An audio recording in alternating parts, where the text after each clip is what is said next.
یزید حج بیت اللہ کے بعد مدینہ المنورہ آیا اور شراب کی ایک مجلس بپا کی۔ حضرت امام حسین رضی اللہ تعالی عنہ جب وہاں پہنچے تو شراب کی پھیلی ہوئی بدبو کو محسوس کرتے ہوئے فرمایا، یہ بو کیسی ہے؟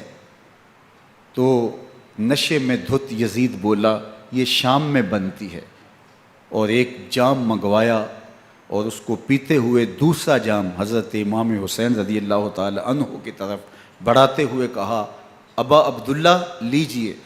تو حضرت امام حسین رضی اللہ تعالی عنہ نے فرمایا، میں اس کی طرف دیکھتا بھی نہیں ہوں، اور پھر وہ عشقی اشعار پڑھنے لگا۔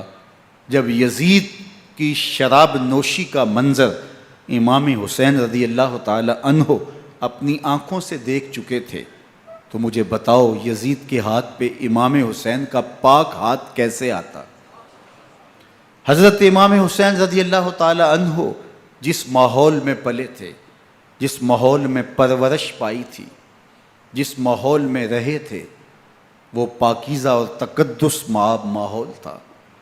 اور یزید کبھی اطراف دمشق میں، کبھی غوطہ میں، کبھی الخضرہ محل میں، اور کبھی کہاں داد عیش دیتا رہا اور لہو و لعب کے اندر مصروف رہا، اور اس کی زندگی ان چیزوں سے عبارت تھی۔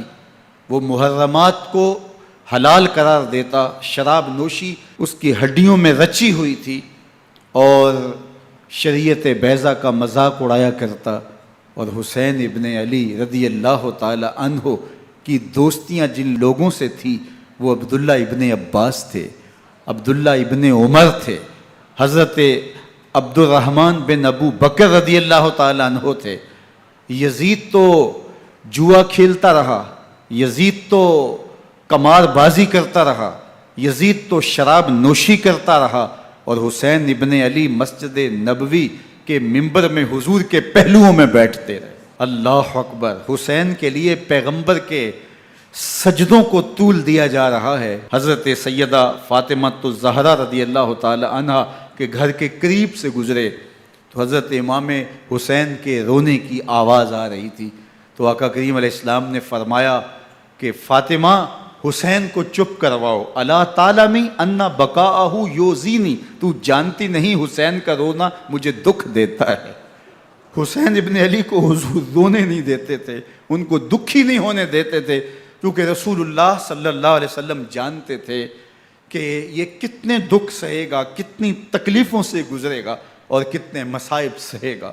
زمانے نے وہ گھڑیاں بھی دیکھیں کہ حضرت حذیفہ بن یمان رضی اللہ تعالیٰ عنہ فرماتے ہیں کہ میں حضور کی خدمت میں نماز مغرب کی ادائیگی کے لیے حاضر ہوا، اور میں نے یہ اجازت خاص طور پہ اپنی ماں سے اس شرط پہ لی تھی کہ امی آپ مجھے اجازت دیں، میں حضور کی خدمت میں حاضر ہوتا ہوں، مغرب کی نماز بھی ادا کروں گا، اور پھر حضور سے عرض کروں گا حضور میرے لیے اور میری ماں کے لیے بخشش کی دعا کر دیجئے۔ ماں نے اس شرط پہ اجازت دے دی اور میں حضور کی خدمت میں آ گیا، نماز مغرب ادا کی، سلام پھرا، لیکن حضور عبادات میں، ذکر میں، نوافل میں ایسے مشغول ہوئے کہ میں آرزو رکھنے کے باوجود بھی عرض نہ کر سکا۔ خیر نماز عشاء کا وقت ہوا، اذان پکاری گئی، حضور مصلی پہ آئے، نماز پڑھی، سلام پھرا، اور حضور اٹھے اور کاشانہ اقدس کی طرف چل دیے۔ اب میرے دل میں یہ خیال رہ کے آ رہا تھا کہ ماں کو کیا جواب دوں گا، میں تو حضور سے بخشش و مغفرت کی دعا کروا ہی نہیں سکا۔ جب حضور چل پڑے تو غیر ارادی طور پہ میں بھی حضور کے پیچھے چل پڑا، تو حضور نے رخ پھیرے بغیر فرمایا، من ھذا، میرے پیچھے پیچھے کون آ رہا ہے؟ پھر خود ہی کہا حذیفہ تو نہیں؟ تو میرا دل دھڑک رہا تھا، قلت نعم، میں نے کہا جی حضور میں حذیفہ ہوں۔ فرمایا ما حاجتک غفر اللہ لک ولامک، کیا کام ہے؟ اللہ تجھے بھی بخش دے، تیری ماں کو بھی بخش دے۔ اب جو کام تھا وہ جنبش لب سے پہلے ہی ہو گیا، یہاں تو لفظوں کا سہارا بھی نہیں لینا پڑتا، وہ بند لبوں کی بولیاں بھی سنتے ہیں۔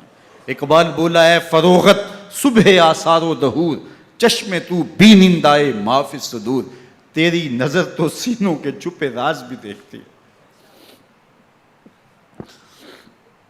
تو کہا ما حاجتوں کا غفر اللہ لک ولامک، اللہ تجھے بخش دے، تیری ماں کی بھی مغفرت کر دے، کیا کام ہے؟ اب جو کام تھا وہ تو ہو گیا۔ تو میرے حضور نے ارشاد فرمایا، حذیفہ سنو، ابھی ابھی ایک فرشتہ آیا ہے جو اس سے قبل دھرتی پر پہلے کبھی نہیں آیا، آج پہلی مرتبہ اللہ سے اجازت لے کے 2 کام کرنے آیا ہے۔ ایک تو مجھے سلام کرنے آیا ہے، اور دوسرا خوشخبری دینے آیا ہے کہ آپ کی بیٹی فاطمہ جنتی عورتوں کی سردار ہے، اور حسن اور حسین جنتی جوانوں کے سردار۔